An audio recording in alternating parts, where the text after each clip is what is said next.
Dust clogged his throat. The coppery tang of his own blood filled his senses. Jake Riley lay sprawled by the indifferent waters of the Redemption River, a discard of a man, left baking under a sky as vast and empty as his future felt. Betrayal burned hotter than the bullet wounds weeping life onto the cracked earth. Each shallow breath was a razor drawn across his lungs. He'd been played for a fool, shot by a man he worked beside, left as carrion under the orders of a man who smiled while plotting murder. This was the end, a lonely, forgotten death on the edge of nowhere. He closed his eyes, the sun searing red against his eyelids, a final, cruel mockery. Then blessed coolness. A shadow, unexpected and profound, fell across his ruined face. Air stirred. Hope, fragile and unbelievable, flickered in the desolate landscape of his mind. He forced gritty eyelids open, vision swimming. A figure stood over him, bathed in the harsh sunlight, but seeming untouched by it. A native woman. Her presence was as startling as a thunderclap in a clear sky. Dark eyes, deep as ancient canyons, surveyed him not with pity, but with an intense, assessing calm. In her hands, a simple gourd dipper held water, life itself. He was meant to die here, erased and forgotten. But her arrival, this unexpected mercy from a stranger, from one of the very people his betrayers sought to blame, it wasn't just salvation. It was the first tremor of an earthquake that would shake Marcus Flint's greedy world to its foundations. This woman, Chayton, would change everything. Before the ambush, before the blood stained the riverbank, Jake Riley had carved out a semblance of existence on Marcus Flint's Bar F ranch. It was a sprawling enterprise, fueled by Flint's relentless ambition, its fences creeping ever outward, nudging relentlessly against the ancestral hunting grounds of the Arrow Creek people. Jake worked as a ranch hand, quiet but never naive. He drifted in seeking anonymity, a place where the skills forged in a harder, more violent past could lie dormant. He was good with horses, tireless on the range, and possessed an unnerving stillness that made men like Caleb Moss, Flint's swaggering foreman, uneasy. Flint himself cultivated an image of benevolent progress. He spoke of prosperity for Redemption Creek, the nearby settlement growing in the ranch's shadow. He paid his men well, hosted gatherings, and presented a facade of respectability thick as varnish on cheap wood. But Jake saw the calculation behind the smiles, the predatory gleam in Flint's eyes when he gazed across unclaimed land. He noticed the way Flint's voice hardened almost imperceptibly when discussing the Arrow Creek, dismissing their rights with casual disdain disguised as practicality. Jake had learned long ago to watch hands, eyes, and the subtle shifts in demeanor that betrayed true intentions. He saw the way Moss's loyalty to Flint bordered on fanaticism, mixed with a crude, simmering resentment towards anyone perceived as different, especially the natives whose land Flint increasingly coveted. Life on the Bar F had a surface rhythm, the lowing of cattle at dawn, the smell of branding smoke and strong coffee, the rough laughter in the bunkhouse after sundown. Yet, an undercurrent of unease flowed beneath it all. Fences seemed to shift overnight. Water access points became points of contention. Rumors circulated about Flint's backroom dealings, about surveyors seen mapping lands far beyond the Bar F's recognized borders, particularly near the river fork bordering Arrow Creek territory. Jake, repairing a fence line one sweltering afternoon, found strange markings on stones near the river. Not boundary markers, but something else, hastily concealed. He'd mentioned it casually to Moss later, just testing the waters. The foreman's reaction, a sudden stiffening, a sharp, suspicious glare before brushing it off as nothing, confirmed Jake's unease. Something was brewing, something built on secrets and greed. His quiet life felt like living on a cliff edge, the ground already crumbling beneath his boots. He just hadn't expected the push to come from behind. The assignment felt wrong from the start. Flint summoned Jake and Moss to his study, the air thick with the scent of expensive cigars and deceit. Maps covered the heavy oak desk, depicting the Bar F's domain, like a conquering empire. Flint leaned back in his leather chair, steepling his fingers. "There's a vital task, gentlemen. A ride out to the western boundary, near the Redemption River fork. Check the lines. Ensure everything is secure. Standard procedure. He paused, then added, almost as an afterthought, and there's a small matter of delivering the payroll to the logging camp upstream. Needs discretion. He slid a weighted leather pouch onto the desk. Just you two. Keep it quiet. Jake felt a chill despite the room's warmth. Payroll delivery with only 2 riders, heading directly towards disputed territory? It was either incredibly foolish or deliberately planned. His gaze flickered to Moss. The foreman avoided his eyes, picking at a loose thread on his vest, nodding eagerly at Flint. Consider it done, boss. We'll be careful. Careful wasn't the word Jake would have chosen. Reckless, perhaps, or sacrificial. The ride out was thick with unspoken tension. The landscape shimmered under the relentless sun. Moss rode slightly ahead, his shoulders tight, occasionally glancing back at Jake with an expression that was hard to read, nervousness or anticipation. Jake rode alert, every sense heightened. He noted the unnatural stillness in the air, the absence of wildlife near the river, the feeling of being watched, though not by any animal he could detect. His hand stayed loose, near the butt of his Colt, a habit ingrained from past experiences he rarely allowed himself to recall. He scanned the terrain, noticing tracks Moss seemed oblivious to, signs that spoke of recent passage, though not necessarily native. They reached the designated spot, a narrow ravine where cottonwoods cast long shadows over the murmuring water, a place easily defensible or easily turned into a trap. This is it, Moss said, swinging down from his horse, his voice attempting nonchalance, but cracking slightly. Markers are just over that rise. Jake dismounted slowly, his boots crunching on the dry earth, his eyes never stopping their sweep of the surroundings. Too quiet. A deadly kind of quiet. Feels exposed here, he murmured, testing Moss. Yeah, Moss agreed, turning his back towards Jake, fiddling with his saddle cinch. Real exposed. The world exploded in a flash of fire and agony. The bullet ripped into Jake's side, stealing his breath, sending him staggering back against a rough boulder. Shock warred with a sickening sense of inevitability. He saw Moss pivot, the pistol held steady now, the nervous facade gone, replaced by cold, hard intent. Flint wants this loose and tied up, Moss stated flatly, his voice devoid of emotion. Said you saw too much, knew too much, or maybe just asked the wrong questions. Before Jake could react, another shot hammered into his shoulder, the impact throwing him face down into the dirt. Pain radiated outwards, blurring his vision. Dimly, through a red haze, he saw Moss approach, not checking if he was dead, but immediately going through Jake's saddlebags. Moss pulled out the payroll pouch, but his real interest was in a smaller, oilskin-wrapped packet of papers Jake hadn't even known he was carrying, documents Flint must have secretly added. Moss pocketed these crucial papers with grim satisfaction. Then, adding insult to fatal injury, Moss took Jake's own revolver, fired 2 shots towards the Arrow Creek lands across the river, and tossed the gun near Jake's outstretched hand. The frame-up was complete. Moss nudged Jake's unresponsive form with his boot. Should have stayed ignorant, Riley. He mounted up, cast one final, dismissive glance at the bleeding man, and spurred his horse back towards the ranch, leaving Jake Riley to the mercy of the elements and the inevitable decay. Darkness rushed in, swallowing Jake's fading consciousness. What were those papers? Why was this specific spot so important? The questions dissolved into the overwhelming pain and the chilling certainty of death's approach. He woke to pain, a relentless tide pulling him back from the abyss. His body felt like a shattered vessel, held together by sheer stubborn will and something else. A cool touch on his fevered brow. He blinked, his vision clearing slowly, painfully.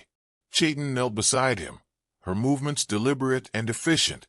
Her face, framed by straight black hair, was stern but focused, her dark eyes holding an unnerving intelligence. She didn't offer platitudes or gentle murmurs. She worked. Communication was a chasm between them, bridged only by necessity and gesture. He was desperately thirsty. She understood, offering the gourd ladle. The water was cool, reviving, easing the sandpaper rasp in his throat. She examined his wounds with a clinical detachment that was somehow reassuring. Using water from the river and cloths torn from her own clothing, she cleaned the ragged bullet holes.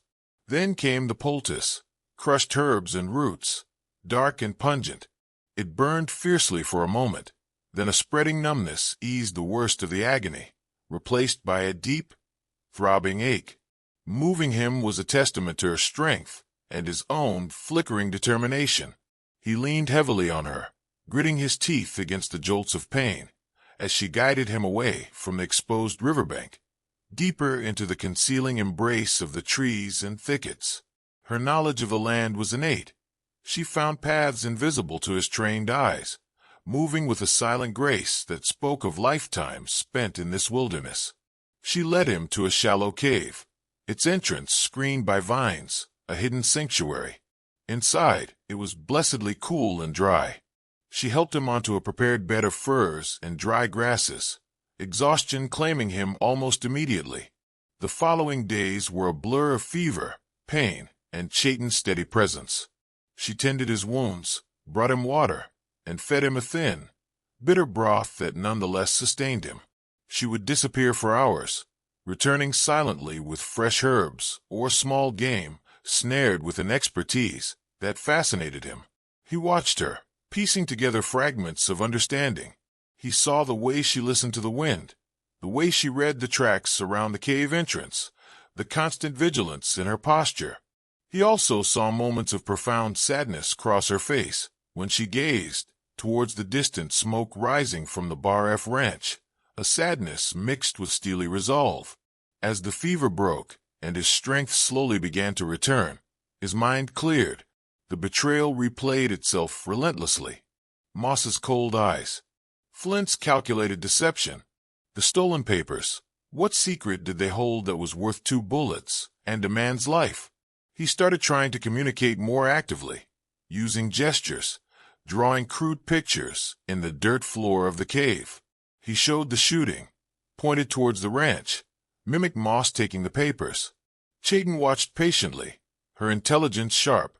She understood the core of it: betrayal, violence, theft. She responded with gestures of her own, indicating the growing presence of armed men near the river, mimicking the driving of stakes into the ground, her expression grim.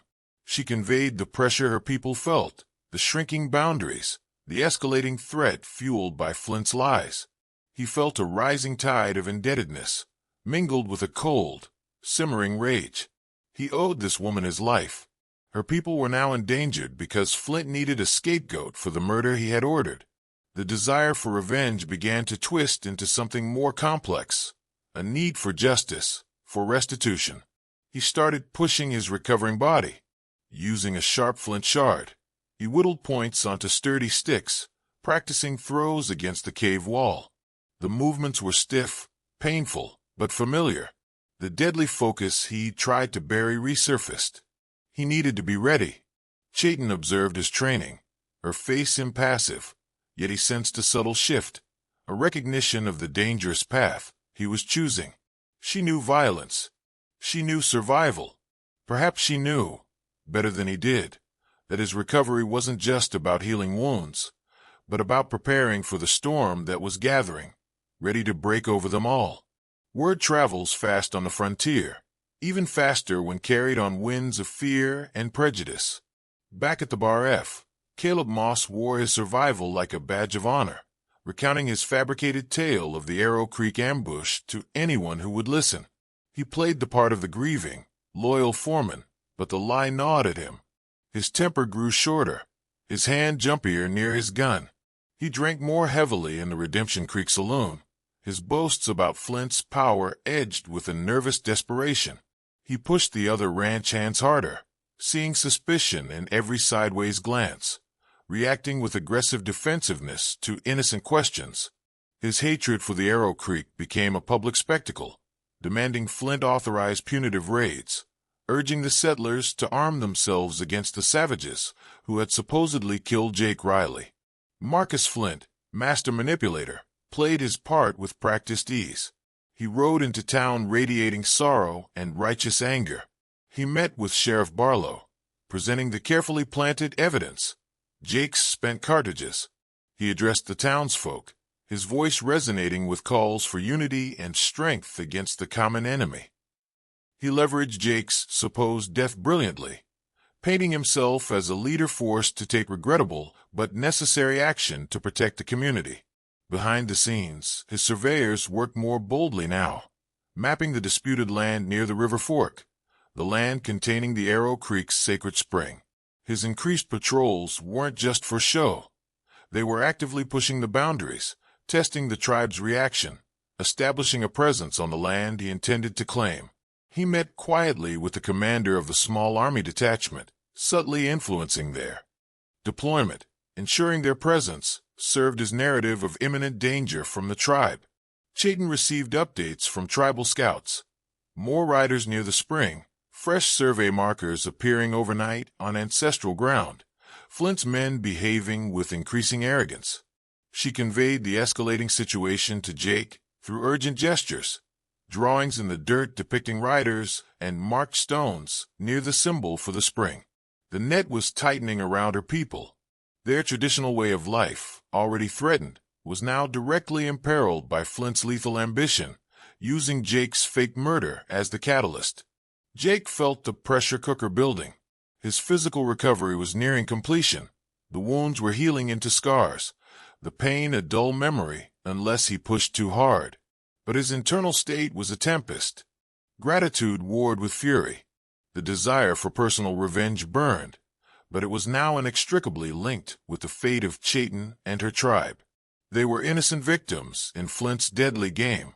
He intensified his regimen, practicing not just throws but stealth, moving silently through the woods, surrounding the cave, relearning the art of becoming invisible, a skill he thought he'd left behind.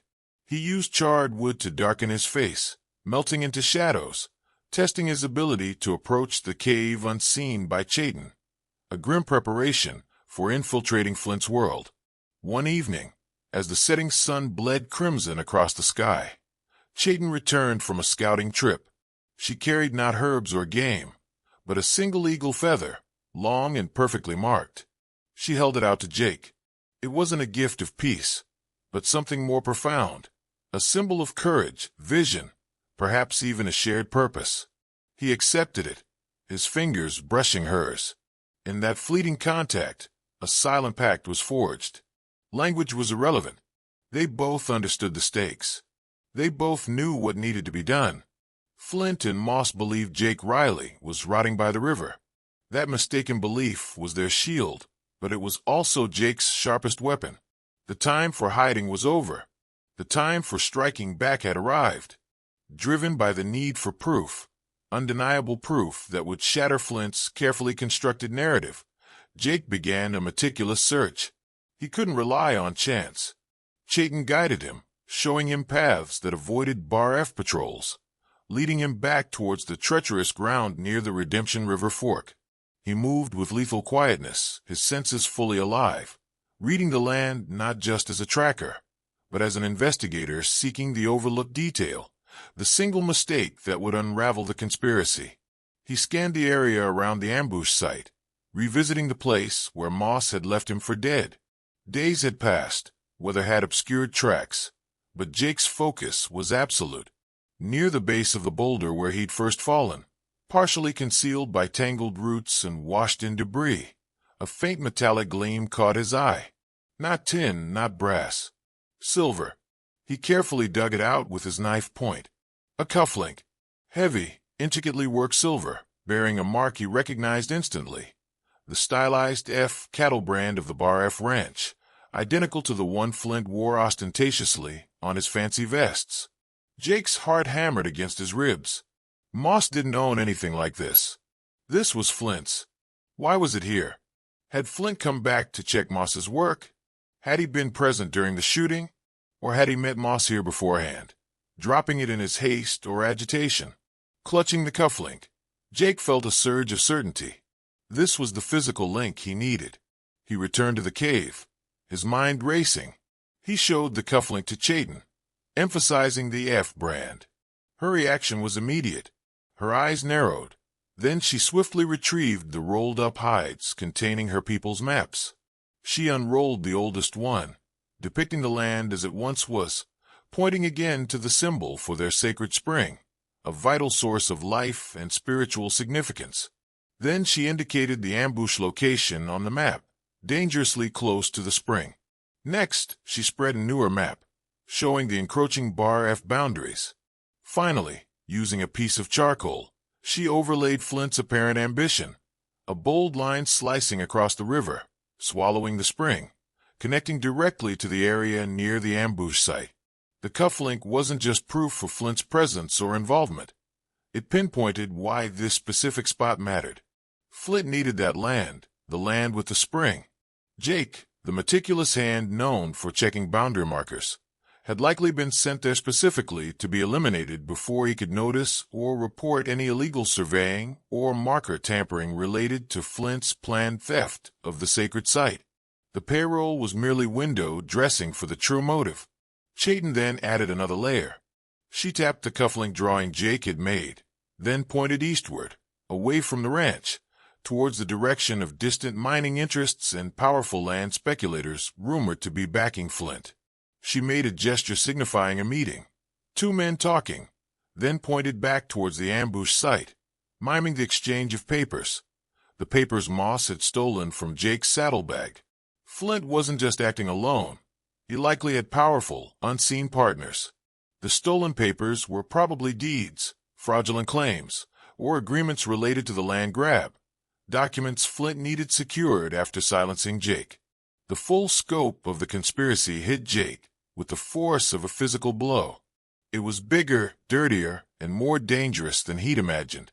His personal betrayal was merely a pawn sacrificed in a much larger game of theft and subjugation. He looked at Chayton, seeing the fierce determination mirrored in her eyes. She had saved him, guided him, and now together they held the key.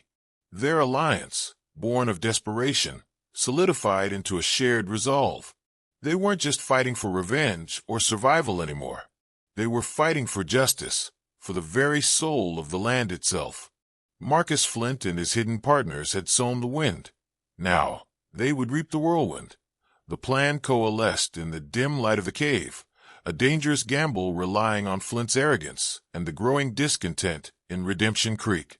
Flint had called a town meeting, aiming to whip up support for his anti-Arrow Creek militia, the perfect stage for his public unmasking.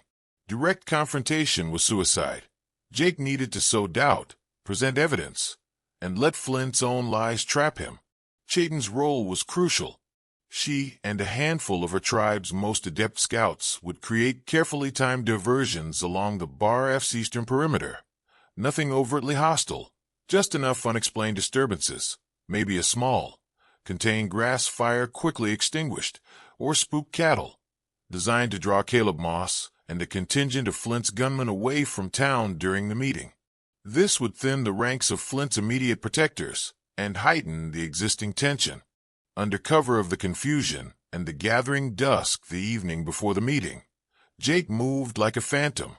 He slipped through the sparse woods surrounding Redemption Creek, bypassing the few careless watchmen. The town felt edgy, anticipating Flint's pronouncements.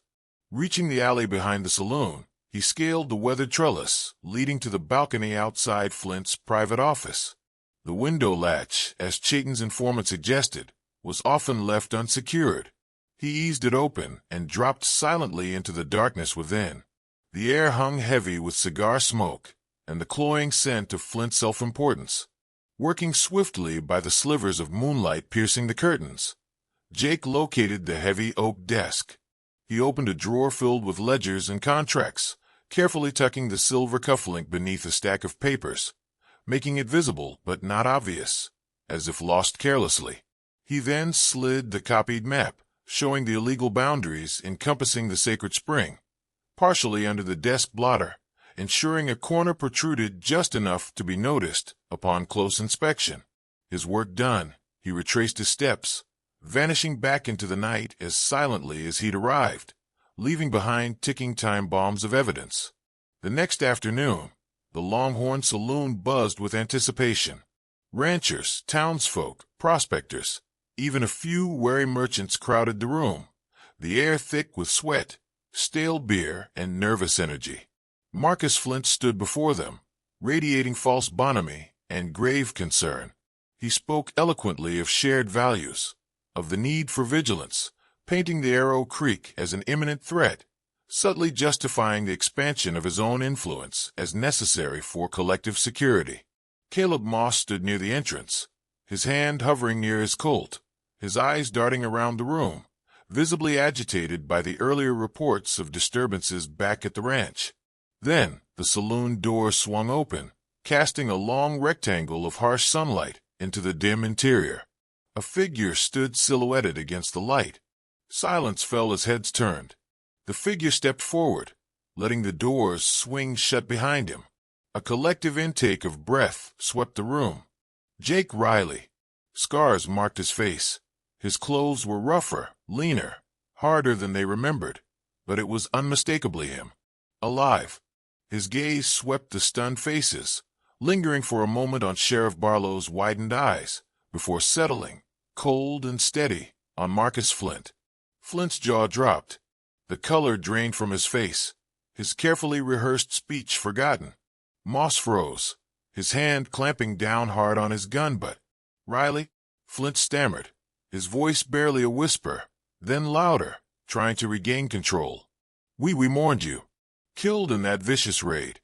Jake's voice, though quiet, cut through the stunned silence like a honed blade.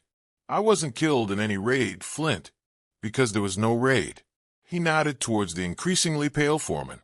"He shot me. On your orders. Left me for dead by the river." The saloon erupted. Shouts of disbelief, anger, confusion. Moss, panicking, yanked his pistol free, waving it wildly. "He's lying. He's crazy. Look at him." "Am I?" Jake challenged, holding Flint's gaze. "Or did you just get careless, Flint? Did you think no one would find what you lost out there?" He let the question hang, then addressed the crowd, his voice gaining strength. "Ask him about the land he wants. Ask him why he needed me silenced before I checked the boundary markers near the Arrow Creek's sacred spring." "Preposterous." Flint roared, his face flushed crimson now, trying to bluster his way through. "This man is a traitor, inventing wild tales." Jake ignored him, turning to the sheriff. "Barlow, perhaps you should take a look upstairs, in Mr. Flint's office. See if anything seems out of place. Maybe a map showing some ambitious future plans? Or perhaps a small personal item, easily misplaced?" Sheriff Barlow, a man who'd harbored suspicions about Flint for years, but lacked concrete proof, didn't hesitate. He pushed through the crowd, heading for the stairs, ignoring Flint's sputtered protests. Several burly townsfolk, their expressions hardening as the pieces clicked into place, moved subtly to block Flint's path. The atmosphere crackled with tension. A few moments later, Barlow reappeared on the landing. In one hand, he held Chayton's map. In the other, gleaming under the saloon lights, was the silver cufflink. He held it up for all to see. "Flint," he announced, his voice heavy with grim authority. "This cufflink looks mighty familiar. Matches the one on your wrist. And this map, well, it lays out a claim on Arrow Creek land, including their spring. That goes way beyond anything legal. You have some serious explaining to do." The facade shattered. Flint sagged as if struck. Moss let out a strangled cry and lunged for the door, desperate to escape. But the crowd surged, blocking his path. Men who had drunk his whiskey and listened to his lies now grabbed at him. A short, vicious struggle ensued near the doorway. A gunshot cracked, fired by Barlow into the ceiling to prevent a lynching. Amid the swirling dust and shouting, Moss was overwhelmed, disarmed, and hauled down, his face contorted in terror and rage. As the chaos subsided, Flint stood alone, exposed and defeated. And then, another figure appeared in the doorway, drawing all eyes. Chayton. She stood tall and composed, an eagle feather braided into her hair. She carried nothing but her own quiet dignity. Her gaze swept over the subdued Moss, lingered on the ruined Flint with profound disdain, and then met the eyes of the townsfolk. She didn't speak their language, didn't need to. Her silent presence, her embodiment of the people Flint had tried to demonize and displace, was the final, damning piece of evidence. Sheriff Barlow moved forward, snapping handcuffs onto Flint's wrists. "Marcus Flint," Barlow declared, "you are under arrest." The reign of the Bar F was over, brought down not just by bullets or brawls, but by the unearthing of a buried truth. In the aftermath, Redemption Creek slowly exhaled. Marcus Flint's fall from grace was swift and brutal. News of his arrest, the conspiracy, and the attempted murder spread like wildfire. The territorial judge, when he arrived, found an open and shut case, bolstered by recovered documents from Flint's office and the fearful confessions of implicated associates. Flint's wealth couldn't buy his freedom. His future would be measured in prison bars and broken reputation. The Bar F ranch, leaderless and tainted by scandal, began to break apart, its vast holdings contested, its power dissolved. Caleb Moss's fate was sealed during a desperate, ill-conceived attempt to overpower a deputy. He died in a brief, ugly exchange of gunfire behind the jailhouse, a violent end to a violent life. The cloud over the Arrow Creek lifted, at least for a time. The exposure of Flint's scheme discredited the narrative of native aggression. While deep-rooted prejudices didn't vanish overnight, the immediate threat receded. Sheriff Barlow made a point of ensuring the fraudulent survey markers near the sacred spring were removed. A fragile, wary truce settled over the land, born not of friendship, but of shared understanding of the deceit they had all narrowly escaped. The spring remained sacred, untouched, a silent testament to the truth revealed. Jake Riley didn't linger. His purpose in Redemption Creek was fulfilled. He had faced his betrayers, aided the woman who saved him, and seen a measure of justice served. But the quiet anonymity he once sought felt different now, less like peace and more like stagnation. The trail called to him, the vast, unknown horizon holding promises, or perhaps just more challenges. The restless spirit within him, awakened by the ordeal, couldn't be contained by the familiar rhythm of ranch life or the confines of a grateful town. Before riding out, he sought Chayton. He found her near the river, where their paths had first crossed under such desperate circumstances. The late afternoon sun cast long shadows, turning the water to liquid gold. Words remained an inadequate bridge between their worlds. He held out the eagle feather she had given him.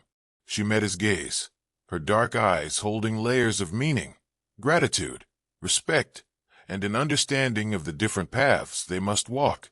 She accepted the feather, then pressed a small, smooth river stone into his palm, a token of the land, of resilience, of memory, a silent acknowledgement of the bond forged between them, a bond that transcended words. He swung into his saddle, the worn leather familiar beneath him. He paused, looking back at Chayton one last time. She stood straight and unwavering, a part of the landscape, strong and enduring as the ancient cottonwoods lining the riverbank. Then he turned his horse west, towards the fiery embrace of the setting sun, leaving the complexities of Redemption Creek behind. Chayton watched until horse and rider were swallowed by the immense indifference of the prairie. The frontier breathed, vast and untamed, holding its secrets close.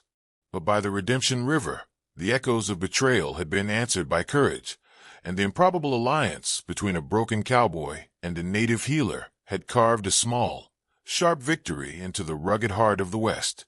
The dust settled, waiting for the next tale to rise.